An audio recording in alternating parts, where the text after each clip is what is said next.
살아가다 보면은 우리를 근심되게 하고 염려하게 하는 크고 작은 일들이 우리 주변에서 자주 일어날 때가 있습니다.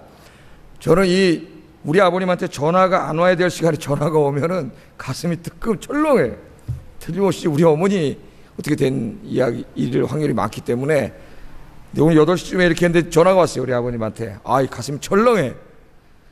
전화를 받았더니 아니나 다를까 아침에 넘어지셨다는 거예요. 파킨슨이 있어서 잘 못 움직이시는데 움직이시다 넘어지셔가지고 아마 어깨 쪽을 다치신 것 같아요. 우리 아버님이 파스를 갖다 이렇게 붙이셨는데 아프셔서 이걸로 되지 않을 것 같아가지고 전화를 했는데 내가 설교인데 갈 수가 있어야지 지금.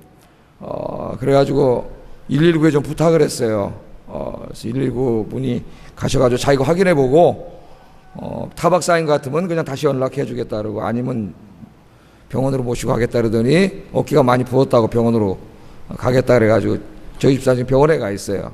이제 제가 오늘 설교 제목이 뭐예요? 1절에 뭐라 그랬어요? 너희는 마음에 근심하지 말라. 오늘 내가 근심하지 말라 이 설교를 본문을 정해갖고 설교를 하려는데 목사 이 설교자에게 근심하는 일이 생기는 거예요. 예? 하나님 야 너 근심하지 말라고 설교하는데 오늘 네가 설교할 건데 너 한번 보자 그러는 거. 네 믿음이 얼마나 되나 한번 보자 그런 것 같아요. 뭐 가서 치료하면 금방 낫겠죠. 작은 일이지만은 우리 인생을 살다 보면 예기치 않게 이와 같은 힘든 일들이 많이 생기는 것 같습니다. 근심하는 일들이 뭐 잠깐 넘어져서 뼈가 뭐 부러지고 금이가 그럼 붙이면 금방 낫겠죠. 그러나 그런 문제만이 아니라 더 근본적으로 우리 인생에 실존적인 문제들이 많이 있습니다. 우리를 절망하게 하고 무너뜨리게 하고 무력하게 만들고 그런 일들이 많아요. 때로는 죽음의 두려움과 공포와 근심의 그림자가 우리에게 몰려올 때도 있습니다. 우리 인간은 이 문제에 대해서 우리 스스로의 힘으로 해결할 수 없습니다. 그 문제가 인간의 실존의 근본적인 문제이면일수록 생명과 죽음과 이런 문제일수록 우리는 더욱더 그런 문제를 해결할 수 없습니다. 유대인들은 요한복음 쭉 읽어보면은 그 길이 율법에 있다고 생각을 했습니다. 헬라인들은 지식에 있다고 생각했습니다. 그래서 유대인들은 열심히 율법을 추구하고 헬라인들은 지식을 추구했습니다. 그런데 요한복음에 보면 아주 아이러니한 일이 벌어져요. 유대교 율법의 최고봉이라고 하는 니고데모가 율법에서 그 길을 찾지 못합니다. 그래서 자기가 율법을 열심히 가르쳤지만 인생의 근본적인 문제에 대한 해결책을 찾지 못해요. 늘 공허해. 근데 어느 날 보니까 전 나사렛 촌구석에서 족보도 없는 랍비 학교도 안 나온 그런 촌구석에 있는 한 젊은이가 와가지고 설교를 하는데 영생에 대해서 설교를 하고 막 구원에 대해서 설교를 하는 거예요. 그러니까 자기는 들었지만 자기는 거기에 대해서 알지 못해. 율법 선생님인데 구약 선생님인데. 그래서 요한복음에 보면 어떻게 해요? 밤중에 창피하니까 아무도 없는데 몰래 예수님 찾아가가지고 영생을 어떻게 얻는 것인가, 인생의 근본적인 문제 해결책이 뭔가 물어보지 않습니까? 또 요한복음을 쭉 읽다 보면은 많은 헬라인들이 예수님을 찾아와요. 안드레한테 찾아와가지고 예수님을 만나게 해달라 그래요. 헬라인들은 지식을 열심히 연구하면 그 지식을 통해서 구원을 받을 수 있다고 생각을 했어요. 그런데 그 사람들이 깨달은 것은 그렇게 이야기는 했지만 그 지식 속에, 헬라 철학 속에 인간의 영생과 근본적인 문제에 대한 해결책이 없습니다. 그래 어떻게 한 거예요? 예수님을 찾아오는 거예요. 이 요한복음을 읽어보면 이런 모든 이야기들을 하면서 결국 우리 인생의 근본적인 문제를 해결하고 우리를 구원하실 분은 예수 그리스도 한 분밖에 없음을 요한복음은 보여줍니다. 그래서 요한복음 제일 마지막 장 마지막 절이 뭐라 그래? 이 성경을 읽는 모든 자들이 죄사함 받고 구원받고 영생을 얻게 하기 위해서 이 요한복음을 기록했다. 그렇게 이야기하고 있습니다. 오늘 이 말씀에 보면은요, 예수님이 너희는 마음에 근심하지 말라. 그렇게 말씀함으로 14장이 시작되고 있습니다.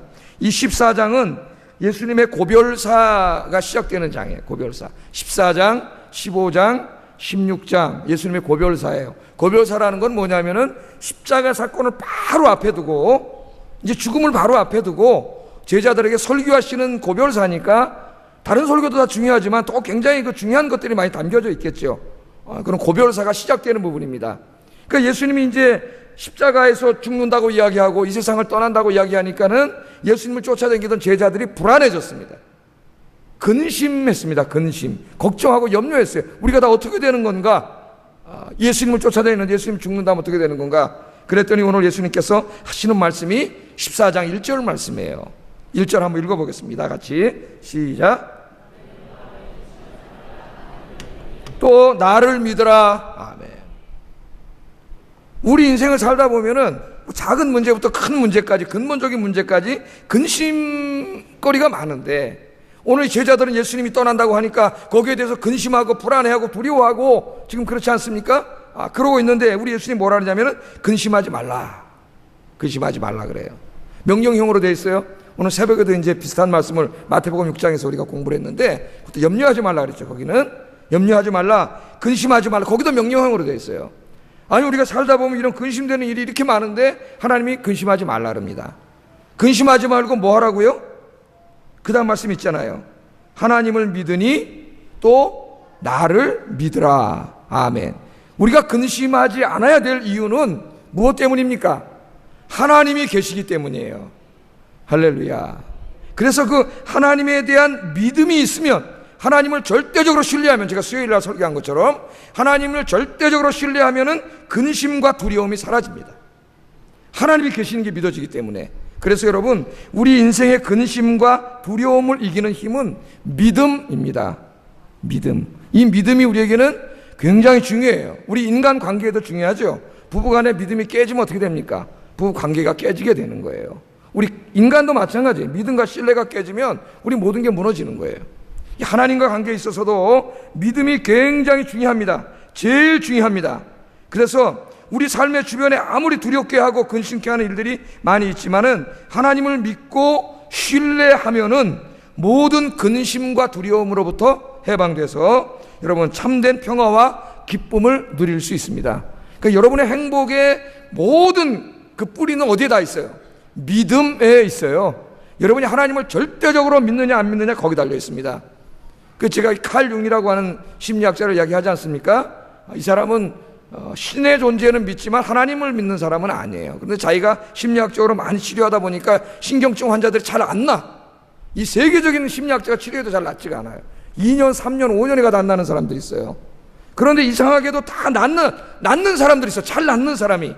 그래서 그 잘 낫는 사람이 누군가, 심리학은 통계가 굉장히 중요해요. 통계를 내보니까 다 기독교인들이라는 거예요. 하나님이 살아계심을 확실히 믿고 하나님이 자기 인생의 문제를 해결해 주심을 믿고 그 하나님이 절대적으로 자기를 지켜줌을 믿는 신앙이 있는 사람들은 그 신경증으로부터, 정신적인 고통으로부터 금방 나타나는 거예요. 할렐루야. 그래서 이 사람이 자기는 예수 안 믿으면서 환자들한테 교회 가라 그럽니다. 교회 가라고. 칼 융 자서전을 읽어봤더니 자기는 교회 다니라 하는데, 교회 다니라. 그 절대제에 대한 확실한 믿음이 있으면 심리적으로도 낫는다는 거예요. 심리적으로도. 여러분, 심리적으로도 낫겠지만은 더 중요한 것은 하나님이 살아계세요. 하나님이 낫게 하세요. 하나님이 치료해 주세요. 하늘의 샬롬으로 하나님이 채워주실 줄로 믿습니다. 다 치료해 주세요. 오늘 아침에도 마태복음 6장에 아무것도 염려하지 말라. 하나님 그러면서 뭘 입을까, 뭘 마실까, 거기잖아요. 다 어디서 살까, 의식주 문제로 매일 염려하는데 우리 예수님이 뭐라 염려하지 말라 하는 거예요. 아니 무슨 도대체 현실을 아시는 분인지 어떻게 염려하지 않고 사느냐 그랬더니 너희가 뭐가 필요한지 하나님이 다 아시느니라. 아멘. 마태복음 6장에는 그렇게 말씀하세요. 하나님이 다 아시느니라. 그러면서 저 공중에 새를 봐라. 새가 날아다니는데 새가 무슨 씨 뿌리고 농사 짓고 창고 줘놓고 거기다 내년에 먹을 거 저축하는 거 봤느냐? 예수님이 그렇게 안 해도 하나님이 다 먹이신다 그랬잖아요. 너희는 저 새보다 훨씬 귀한 존재들인데 너희를 먹이지 않겠느냐? 예수님 그랬죠. 더 들의 백합화를 봐라. 저 백합화가 솔로몬 옷보다 더 아름다운 백합화인데 저 백합화 무슨 지가 길쌈을 하고 뭘 하냐? 이거 아무것도 안 해요. 근데 누가 아름다운 옷을 입혀주세요? 하나님이 다 아름다운 옷을 입혀줘요. 너희는 백합화보다 훨씬 더 귀중한 하나님의 자녀들인데 하나님이 입혀주시지 않겠느냐? 할렐루야. 그러면서 뭐라는지 아세요? 믿음이 없는 자더라. 오늘 새벽에 내가 그 설교를 안 했어요. 시간이 없어서. 믿음이 없는 자더라 그 말씀이 있어요. 그럼 우리가 이 말씀을 다 이렇게 지금 오늘 말씀도 들으면서 근심하지 말고 염려하지 말고 할 필요가 없구나. 하나님이 살아계시니까 하나님 의지하고 살면 되는구나. 그런데도 왜 근심하고 염려가 생깁니까? 솔직히 저의 마음속에도 근심이 되고 왜 염려가 생겨요? 그 모든 원인이 어디에 있어요? 돈이 없고 무슨 갑자기 어떤 일이 생겨서가 아니에요. 그런 일 때문에 생겼지만 그게 근본적인 문제가 아니라는 거예요. 예수님은 어디다 찾아요? 믿음이 없는 자더라. 믿음이 없는 자더라. 믿음이 없기 때문에 근심하는 거예요. 왜? 어떤 믿음이?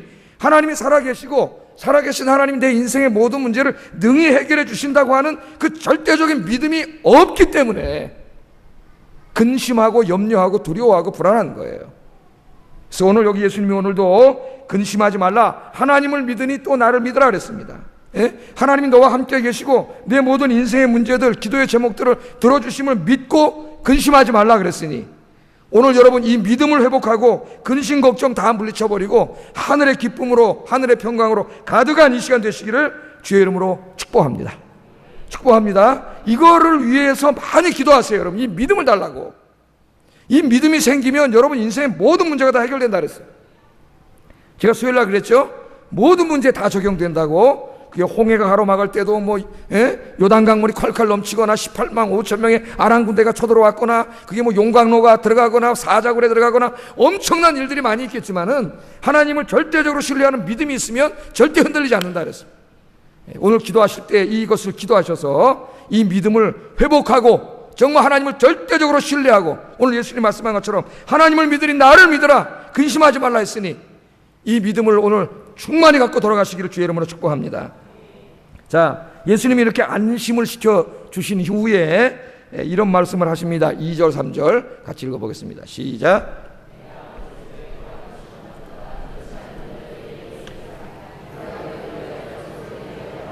가서 너희를 위하여 처소를 예비하면 내가 다시 와서 너희를 내게로 영접하여 나 있는 곳에 너희도 있게 하리라.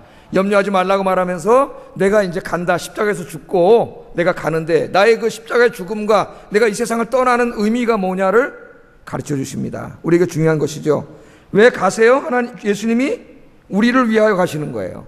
우리를 위해 십자가 지시고 가시는 거예요.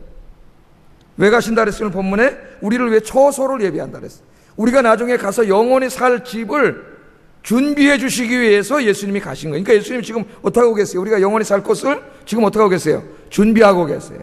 준비하고 계세요. 그래 가신다, 그렇게 말씀을 합니다. 그래 가르쳐 주셨어요. 자, 예수님이 오늘 말씀하신 것처럼 내가 너희를 위해 처소를 예비하러 간다. 그리고 그 다음에 뭐라 그랬어요? 내가 다시 와서 너희를 내게로 영접해 가겠다. 내가 처소를 준비해 놓고 다시 찾아와서 너희를 아버지께로 어떻게 한다고? 데려간다는 거예요. 데리러 가라고 다시 예수님이 어떻게 한다고요? 오신다는 그런 말씀을 여기 하십니다. 자, 여러분 이 말씀이 무슨 의미일까요? 제일 먼저 금방 여러분 들어오는 것은 예수님의 재림이겠죠. 재림. 예수님이 이제 십자가에서 죽으시고 하늘 보좌에 앉으셔서 온 세계를 지금 다스리고 계십니다. 근데 그분이 어떻게 우리를 다시 하나님 아버지가 계시는 천국으로 인도하기 위해서 다시 오신다 그랬죠. 그래서 오늘 여기에 약속 첫 번째 가장 분명한 약속은 재림이에요. 재림. 여러분 세상의 종말을 두려워하지 마세요. 그날은 세상 사람들에게는 심판의 날이지만은 예수 잘 믿는 저와 여러분에게는 구원의 날이요, 우리 재림의 예수님이 오셔서 우리를 영접해서 하나님 나라로 인도하시는 축복의 날인 줄로 믿습니다. 그런데 그런 의미만 있는 거 아니에요? 그럼 재림하실 때까지는 이 말씀이 우리에게 아무 의미가 없습니까? 그런 의미가 가장 중요한 의미고, 두 번째는 뭐냐면은 우리가 죽어도 종말이나 마찬가지예요. 그렇죠? 세상에 종말이 안 와도 내가 죽으면 종말이에요. 내가 죽으면. 그래서 이 말씀은 어떻게 적용할 수 있냐면은 성도들이 죽을 때 그 영혼을 주님께로 인도하기 위해서 예수님 찾아오신다는 거예요. 아, 놀라운 말씀. 여러분 믿습니까?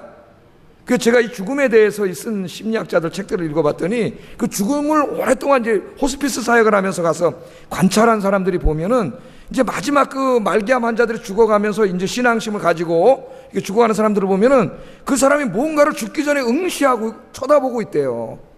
그러니까 그 모든 사람에게서 자기가 느낀 것은, 이건 무슨 이상한 사람이 얘기한 게 아니라 심리학자가 얘기한 거예요. 학자가, 박사가 얘기한 거예요. 느낀 거는 뭐냐면은 누군가 지금 그 사람이 막 이 세상을 떠나려고 할 때에 누군가 그 사람을 데리러 왔음을 느낀다는 거예요. 자기가 오랜 경험을 통해서 누군가 찾아온 거예요. 누군가를 쳐다보고 있대요. 누군가 막 이야기하는 것 같고. 우리 주님이 아마 천사를 보낸 게 아니신가. 할렐루야. 저도 죽어보지 않아서 그 죽는 순간이 어떤가가 굉장히 궁금합니다. 굉장히 궁금해요. 정말 하나님이 완전히 살아계시고 내가 죽어서 낙원에 가도록 주님이 나를 영접하러 오시는 그것을 어느 순간에 알 수 있는가. 이게 무지장 궁금해요. 안 궁금하세요? 지금 살아있으니까 모르잖아요, 여러분. 내가 막 해서 숨이 꼴까닥 할 때 딱 오시는지, 천국이 언제 열리는지 굉장히 궁금한데, 오늘 뭐라 그러냐면은 그때 주님이 오셔서 우리를 영접해 간다는 거예요. 여러분 죽음을 너무 두려워하지 마세요. 여러분 이제 이 세상, 죄 많은 세상 떠나서 이 세상과는 비교도 안 되는 좋은 곳으로 가려고 할 때 주님이 여러분 영접하러 찾아오시는 날, 주님 만나는 영광의 날인 줄로 믿습니다. 그래서 주 안에서 죽은 자는 복이 있도다. 아멘. 세상의 어느 경전, 어느 철학, 어느 종교 다 열어봐도 죽음을 복이라고 하는 데는 없습니다. 우리는 육신의 죽음은 죄에 대한 죽음이요, 영원하신 하나님 만나러 가는 영광스러운 날인 줄로 믿습니다. 그 다음에 또 한 가지 의미가 있어요. 그거는 뭐냐면은 우리가 지금 살아있는 동안 주님께서 성령을 우리에게 보내주셔서 주님 앞에 갈 때까지 우리와 함께 하신다는 말씀이에요. 이 말씀이, 여러분 이 말씀을 믿습니까? 2절에 보면은 아버지 집이라는 말이다. 아버지 집, 그죠? 2절 보세요. 내 아버지 집에 너희가 거할 것이 많다. 그러니까 그것은 1차적으로는 천국일 수 있지만, 그러나 이 땅에서 우리가 살아가는 동안 이 아버지 집은 뭘까요? 하나님의 보호하심입니다. 하나님의 보호하심. 하나님의 자녀가 되어 아버지이신 하나님의 돌보심과 공급해 주심을 받고 사는 것을 의미해요. 여러분 어렸을 때 누구의 집에 있어요? 아버지의 집에 있잖아요. 그 아버지의 집에 있다는 건 무슨 의미예요? 내 아버지께서 나를 지켜주시고 보호하시고 공급해 주시고, 그러면 아버지가 그렇게 해주시잖아요. 근데 아버지 집에 살아, 그러지 아버지. 그런 의미라고 보시면 됩니다. 여기 아버지 집이에요. 그래서 하나님의 자녀들은 여기 그냥 세상에 이렇게 버려진 것 같지만 버려진 게 아니라 여러분은 보이지 않지만은 누구의 집에 있는 거예요? 아버지의 집에 있는 거예요. 아버지 하나님께서 여러분 지켜주시고 돌봐주시는 줄로 믿습니다. 요새 막 천둥 번개가 꾸르륵 꽝꽝 막 치고 그럽니다. 어느 날 밤 천둥 번개가 함께 많은 비가 온 적이 있습니다. 제가 아마 그날 바깥에 있었다면은 그 비를 다 맞으면서 두려워했을 겁니다. 요새 번개 맞고 죽는 사람도 많아가지고 두려워했을 거예요. 그러나 저는 그때 집 안에 있었습니다. 비도 맞지 않았고 그랬기 때문에 두렵지 않았습니다. 왜? 집 안에 있었기 때문에. 이 세상에서 아버지 집에 거하는 것이 이와 같습니다. 우리가 사는 세상은 폭우가 쏟아지고 천둥과 번개가 칩니다. 금방이라도 우리들을 삼켜버릴 것 같은 두려움과 공포가 엄습해오는 일들이 벌어집니다. 그러나 아버지 집에 거하는 사람은 두렵지 않습니다. 바깥 세상에 아무리 천둥과 번개와 광풍이 휘몰아친다 하더라도 아버지 집안에 있는 자는 안전합니다. 우리 아버지이신 하나님께서 지켜주시고 안전하게 인도해 주실 줄로 믿습니다. 이 땅에 사는 동안 우리들은 하나님 아버지의 돌보심과 공급하심을 받고 살아갑니다. 그러니까 여러분 걱정할 것도 없고 염려할 것도 없습니다. 전능하신 하나님이 여러분의 아빠 하나님인 줄로 믿습니다. 여기 거하신다는 이 말씀이에요. 그래서 자, 이거 정리해 보세요. 주님께서 우리를 영접하러 오신다 그랬는데, 첫째는 우리가 이 땅에 살아있는 동안은 성령으로 영접하러 오셔서 우리를 지켜주시고 아버지의 보호 안에 살게 하시고, 이 세상 사람들이 제일 두려워하는 죽음의 순간에는 우리를 낙원으로 인도하시기 위해서 주님이 찾아오시고, 이 세상에 종말이 와서 모든 사람이 심판받을 때는 우리 주님이 다시 재림하셔서 우리를 하나님의 나라로 인도해 주실 줄로 믿습니다. 그러니까 근심하지 말라. 근심할 게 뭐 있어요? 다 해결됐는데, 살아있을 동안 죽는 순간 종말까지 다 해결됐는데 근심할 게 뭐 있어요? 근심하지 말고 하나님 믿고 주님 믿고 사시기를 주의 이름으로 축복합니다. 자, 세 번째 마지막 말씀입니다. 12절 읽어보겠습니다. 시작.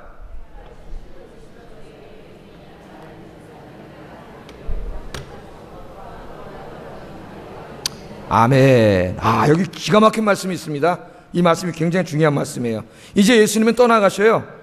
성령님이 찾아오셔서 우리를 아버지 보호 아래 있게 하십니다. 그런데 그 성령님이 찾아오시면 아버지 보호 아래 있는 것뿐만 아니라 놀라운 능력을 주세요. 능력을. 어떤 능력을 주신다 그랬습니까? 12절을 잘 읽어보세요. 이게 굉장히 중요한 말씀이에요. 12절. 내가 진실로 너희에게 이르노니 나를 믿는 자는 어떻게 한다고요? 내가 하는 일이 뭐예요? 예수님이 한 일이에요. 내가 하는 일을 그 사람도 할 것이요. 하나님 말씀입니다, 여러분. 예수님이 뭐라 그랬어요? 나를 믿는 자는 내가 지금 하고 있는 이 모든 일들을 그 사람도 할 것이요, 또 그것보다 큰 일을 하리니. 예수님이 하시는 일보다 더 큰 일을 할 수 있다는 거예요. 하리니 내가 아버지께로 가미니라.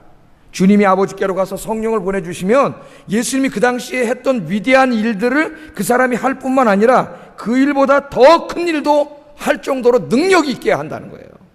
성령이 찾아오시면. 여러분 이 말씀을 믿습니까? 저는 옛날에 이 말씀을 읽다가 깜짝 놀랐습니다. 깜짝 놀랐어요. 예수님이 하시는 일을 할 뿐만 아니라 예수님이 하시는 일보다 더 큰 일을 하게 된다는 거예요. 여러분 하고 계십니까?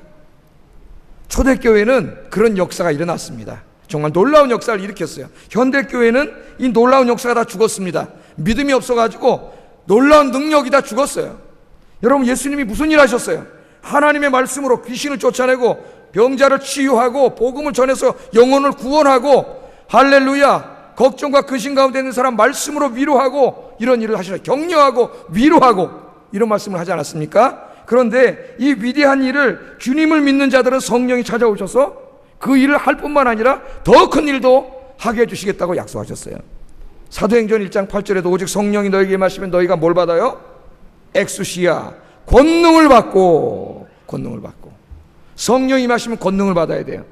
여러분 성령이 임하셔서 권능을 받아 여러분 하나님의 말씀을 선포함으로 영육간의 병들고 지친 사람들을 여러분 치유하고 구원하고 낙망하고 절망한 사람을 격려하고 위로하는 일들을 주님이 한 것보다 더 많이 하시는 여러분들 되시기를 주의 이름으로 축복합니다.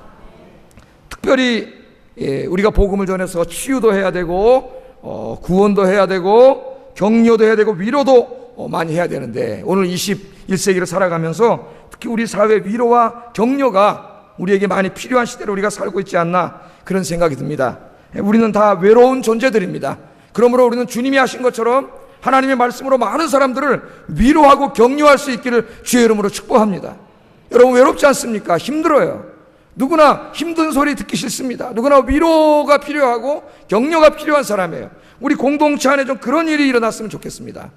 제가 오래전에 책을 읽다 보니까 예수 심리학이라는 책이 있는데 레이먼드 크레이머 목사님이 쓴 책인데 이 목사님이 자기 경험을 잠깐 이야기합니다. 스키를 타러 가족이랑 이제 스키를 타러 갔는데 높이가 뭐 몇 메타? 11,000m, 11,000피트.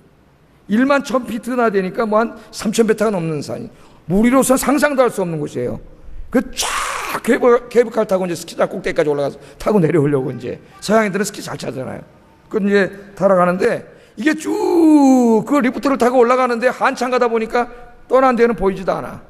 중간쯤 갔는데 꼭대기는 어딘지 보이지도 않아. 이 11,000피트니까 우리 무슨 요런 스키장 아니건 애들 장난이고 바람은 불고 아무도 안 보이는 거예요. 갑자기 두려움이 확 몰려오더라는 거예요. 혼자 버려진 것 같고 그렇게 않겠어요? 산속에 리프트 한 달랑달랑 가는데 그게 저는 저 서울대공원 가서 고까지 리프트 타도 달랑달랑 밑에 보니까 떨어져 죽을까 봐 무섭던데 그 11,000피트를 올라가는데 바람은 불고 아무도 안 보이고 산속에 그냥 자기만 있더라는 거예요. 두려워가지고 있는데 저쪽에서 먼저 올라갔던 사람들이 리프트 타고 이렇게 쑥 오고 있더라는 거야. 막 손을 흔들면서 그 사람들을 보는 순간 너무 위로가 됐다. 왜? 나보다 이 길을 앞서간 사람들이 있고 그들이 죽지 않고 무사히 저기서 내려오는구나. 이걸 보니까 굉장히 위로가 되면서 자기가 중요한 걸 깨달았다는 거예요. 이 세상에 혼자 살 수 있는 게 아니고 우리는 서로 함께 살아가는 존재들로서 서로에게 이렇게 위로와 격려가 되는 삶을 살아야 되겠구나. 그것을 깨달았다고 그 글 썼습니다. 저도 비슷한 경험을 했어요.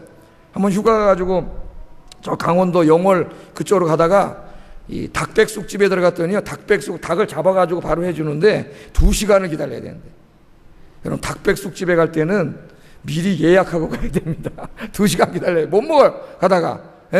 그러니까 저기 한백산에 올라갔다 오시래. 차를 몰고. 굉장히 좋대요. 한백산 해발 1,700몇 미터입니다. 그난 뭣도 모르고 차를 몰고 올라갔죠. 쭉 올라가다 보니까 차가 아무도 없더라고. 걔도 올라가다 보니까 이 비포장 비슷한 그 군용도로 비슷한 것만 나오고, 그 다음 난간도 없어요. 요만한 벽돌로 이렇게 옆에 쌓아놨고, 길도 굉장히 좁은데 곡선이고, 옆에 보니까 새까맣게 당 떨어져. 물론 내가 운전해서 올라가는 갈 수 있겠지만 순간 두려운 마음이 생기더라고요. 아무도 없어. 나 혼자 올라가는데 깼다 가면 그냥 가는 거예요. 이렇게 쭉 올라가다 보니까 좀 앞에 차 하나가 또 올라가고 있더라고. 이렇게 좀 있다가 뒤에 한 대가 따라오고 있더라고. 그 사람들이 얼마나 반가운지 하나님 만난 줄 알았어요. 앞에 한 사람이 올라가고 있고 뒤에 한 사람이 올라오고 있으니까 이게 얼마나 위로가 되는지 몰라요. 그때 저도 깨달았어요. 우리 인생이라는 게 나 혼자 살 수 있는 게 아니에요. 그래서 우리 교회가 바로 이와 같은 공동체가 되어야 되지 않을까. 우리 예수님 하나님의 말씀으로 그 능력으로 얼마나 많은 사람, 낭망한 사람을 위로하고 일으켜주고 치유하고 격려하고 했습니까?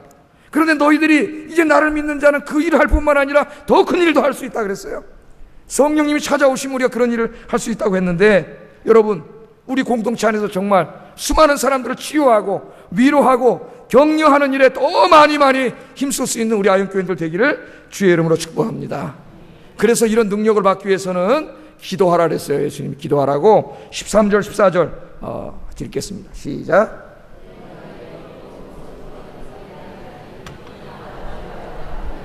영광을 받으시게 하려 함이라. 내 이름으로 무엇이든지 내게 구하면 내가 행하리라. 아멘. 물론 이 말씀은 기도에 대한 포괄적인 말씀으로 적용해도 상관없습니다. 우리가 주님의 이름으로 무엇이든지 구하면 하나님이 다 응답해 주세요. 그렇게 적용해도 괜찮습니다. 그런데 문맥에서 보면은 지금 어떤 거예요?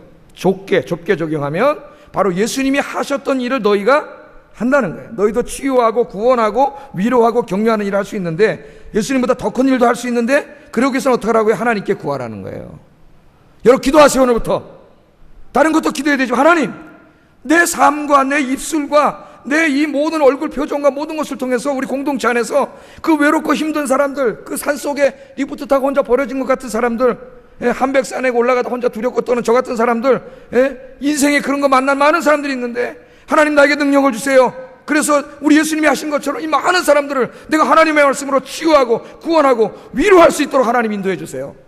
기도하셔서 그런 일들을 많이 하시는 여러분 되기를 주의 이름으로 축복합니다. 기도하겠습니다. 말씀을 생각하면서 기도하겠습니다. 하나님을 절대적으로 신뢰하는 믿음을 달라고 기도하세요. 그래서 이제는 근심하지 말고 두려워하지 말고 하늘의 기쁨